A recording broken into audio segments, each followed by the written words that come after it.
Hola, molt bona benvinguda a aquest nou programa de filosofia d'estar per casa. Avui ens acompanya un convidat molt especial, vingut directament o teletransportat directament des d'Astúries. Avui tenim la presència de David Sánchez i us expliquem una mica la biografia del David. Les seves arrels familiars es remunten a la conca minera del Caudal. Va néixer a Astúries, concretament a Oviedo, el 1995. Va estudiar filosofia a la mateixa Universitat d'Oviedo i es va especialitzar en filosofia política amb un màster a la Pompeu Fabra de Barcelona. Ha estat d'Erasmus a Nottingham i també ha sigut militar en assemblees d'estudiants de la Universitat d'Oviedo i en el moviment juvenil asturià. També cal destacar que ha participat en política amb una candidatura municipal a Somos Oviedo l'any passat, el 2019, i a Más País en Astúries el mateix any. En l'actualitat és doctorat de Ciències Polítiques a Madrid, a la Universitat Complutense, amb una tesi molt interessant que es diu Las ontologías políticas de Ernesto Laclau i Slavoj Žižek, dos modelos de democràcia radical. Espero haver pronunciat bé Žižek, perquè crec que ja no es diu Laclau, sinó Laclau. En tot cas, el David és un expert en aquest pensador que ha fet les seves grans aportacions en la política i que ha estat molt ben valorat per partits d'esquerra espanyols. Crec que Podemos el té com un gran ideòleg. En tot cas, David, no m'enrotllo més, et deixo presentar i moltes gràcies per ser aquí i per acceptar aquesta invitació. Hola, Alex, bon dia. Gràcies per convidar-me i enhorabona també per aquesta iniciativa. Parlaré en castellà perquè el meu català no tinc un nivell alt. Fins i tot que vaig estudiar a la Pompeu Fabra aquell curs de català, tu te'n recordes, però prefereixo fer-ho en castellà. Cap problema. Bueno, la idea es dividir hacer dos vídeos, ¿no? Dividirlo en dos partes. Hacer una primera sobre la biografía, la trayectoria vital e intelectual de Laclau y hacer un segundo en el que pueda profundizar un poco más en sus ideas y en su pensamiento.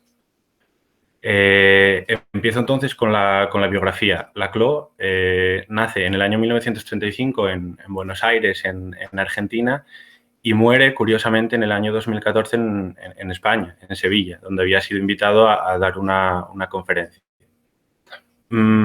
Y sí que es verdad, tú hacías referencia a esto, que yo creo que él va a plantar una semilla en ese paso por España que va a dar sus frutos, además, de forma prácticamente instantánea, porque recordemos que murió en 2014. Yo su biografía, para que sea más sencillo, la he dividido en tres etapas. Una primera etapa del Laclau más militante, digamos, que se desarrolla en Argentina. Una segunda etapa del Laclau intelectual, que se desarrolla en Reino Unido, en Inglaterra. Y una tercera del Laclau como figura pública. La primera etapa, él inicia su formación en la universidad como historiador. Y en los años 50 y sobre todo 60, él empieza a militar en Argentina en diferentes partidos políticos, partidos socialistas. El más importante es el Partido Socialista de la Izquierda Nacional, que era un partido marxista-leninista. Y él en este partido llega a estar en la dirección y además de eso es el director de Lucha Obrera, que es como la publicación, el periódico asociado al partido. Él mismo cuenta que en esta época, digamos que había una suerte había algo que no le encajaba, digamos, porque él militaba en un partido socialista de tradición marxista, pero claro, en Argentina en ese momento está el fenómeno del peronismo, ¿no? Un fenómeno nacional popular específico del país. Entonces él explica que tenía dificultades o que era problemático para él hacer un análisis de ese fenómeno nacional popular con las categorías clásicas del marxismo. Él dice que que es un fenómeno que no se puede entender reduciéndolo exclusivamente a términos de clase. Y precisamente esta reflexión sobre el peronismo va a ser crucial para él y de alguna forma va a ser lo que da origen, lo que inicia todo su pensamiento. Además, en esta época él empieza a leer a ciertos autores marxistas heterodoxos, como el francés Louis Althusser o el italiano Antonio Gramsci, que por cierto, hoy, 27 de abril, se cumplen 83 años, creo, de su muerte, que murió después de haber pasado por las prisiones de Mussolini en la Italia fascista, porque él había sido secretario general del Partido Comunista Italiano. Entonces, esos autores, sobre todo Gramsci, que va a ser muy importante para él, le permiten, pues, ir más allá de esas categorías del marxismo clásico y empezar a desarrollar un enfoque teórico propio durante las próximas décadas.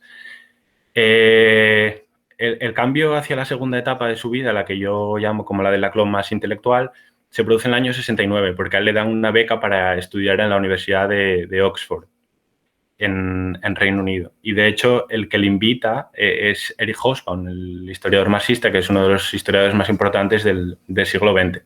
Entonces, él, después de estar una vez que llega al Reino Unido y después de estar en Oxford, se traslada a la Universidad de Essex, que es donde va a desarrollar toda su carrera académica, que está en el sureste de Inglaterra, en una población muy pequeñita en realidad, y allí va a fundar lo que se conoce después como la Escuela de Essex de Teoría del Discurso. Y además va a traer o va a juntar en torno a sí a una serie de estudiantes internacionales de diferentes países que van a ir a la Universidad de Essex atraídos por su figura y que se van a convertir en sus discípulos. En el segundo vídeo seguramente explicaremos algo más sobre esta Escuela de Essex de Teoría del Discurso, que quiere decir exactamente teoría del discurso. En esta etapa también, en el año 85, él publica su libro Hegemonía y Estrategia Socialista junto con Chantal Mouffe, que es su compañera vital intelectual, y que es un libro que realmente, pues, yo creo que inaugura un nuevo paradigma en la filosofía y en la teoría política. Es un libro muy, muy importante. Y durante los próximos años él continúa publicando sus libros que, a diferencia, quiero decir, creo que tienen un formato que en algunos casos sí que se ajusta más al ensayo filosófico tradicional, pero que en otros intentan tener unos formatos más novedosos, más abiertos, más de diálogo, ¿no? Tiene, por ejemplo, un libro de diálogos en el año 2000 con Slavoj Žižek y Judith Butler, en el que al principio cada uno plantea las preguntas que le quiere hacer al otro y las van respondiendo. O, por ejemplo, en un libro que tiene del año 90, Nuevas reflexiones sobre la revolución de nuestro tiempo, incluye una correspondencia que él hace con una estudiante suya sudafricana de doctorado, un intercambio teórico a través de cartas, o incluye varias entrevistas. Entonces también siempre se ve en él como esa voluntad de ser pedagógico, de ser accesible, de que no se queden solo las ideas en lo abstracto de la filosofía, sino de intentar hacerlas llegar en la medida de lo posible.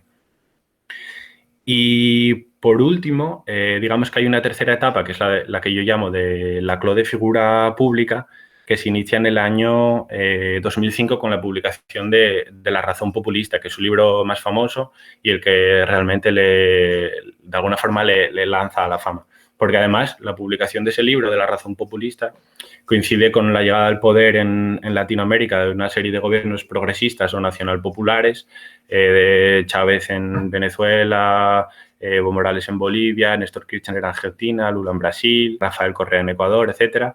Y entonces, de alguna forma, se establece una vinculación entre la teoría de Laclau, la razón populista, y la práctica de estos gobiernos latinoamericanos.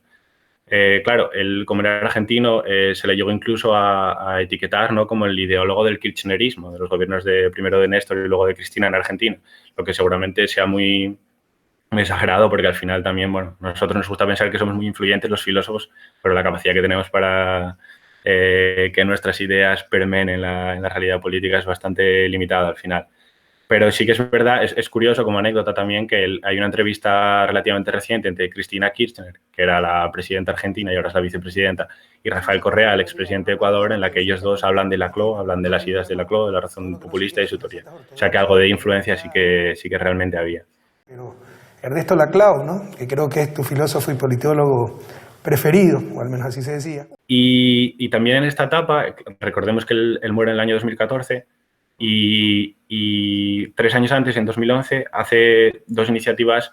Por un lado, funda la revista Debates y Combates, de nuevo con esa voluntad de acercar los debates al público general no especializado. Y también grabó un programa de televisión que se llama Diálogos con Laclau, en el que él entrevista, este programa se emite en la televisión argentina y él entrevista a varios pensadores de referencia mundiales. Gianni Bátimo, por ejemplo, que lo trata Marco en el anterior vídeo de esta serie, Rancière, Stuart Hall, la propia Chantal Mouffe y varios más. Son realmente interesantes esas entrevistas.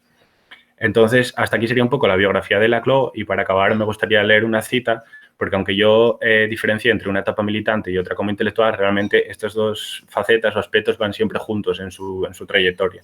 Y él en una entrevista en 2013, de las últimas antes de morir, decía lo siguiente: un intelectual tradicional sería incompatible con el tipo de posición política que siempre mantuve. No defiendo cosas en las que no creo, y como un intelectual orgánico participo en el quehacer público. Por ejemplo, al dar una entrevista y opinar sobre lo que pasa. Yo pongo juntos el quehacer intelectual y la actividad política. Gramsci decía que un intelectual orgánico tiene la práctica de la articulación. Hasta aquí la biografía de Laclau y en el siguiente vídeo intentaremos profundizar un poco más en algunas de sus ideas más importantes.